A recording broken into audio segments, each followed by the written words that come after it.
This is one of the most contentious US presidential elections in living memory. The only way we're going to lose this election is if the election is rigged. We're not going to lose this except if they cheat. It's a scam. President Trump has claimed for months without evidence that unprecedented levels of postal voting due to the pandemic are part of an election fraud conspiracy by his Democratic opponents. And now he's exploring other ways of winning. I don't want to go back to Congress either. Even though we have an advantage if we go back to Congress. Does everyone understand that? Possibly not, because Trump is invoking the 12th Amendment of the US Constitution, last used to elect a president nearly 200 years ago. The US president is typically elected with a majority of votes from the Electoral College. That's a body of electors made up from the individual states.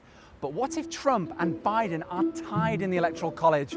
Well, that would put the US Congress in charge of deciding. The 12th Amendment states that the lower house of representatives elects the president and the Senate elects the vice president. Each delegation to the House from the 50 states receives one vote for the president, so a majority of 26 is needed for a winner. But if that vote is deadlocked beyond Inauguration Day in January, then the Speaker of the House, currently Democrat Nancy Pelosi, would take over as president. And if you think that looks messy, well, consider this.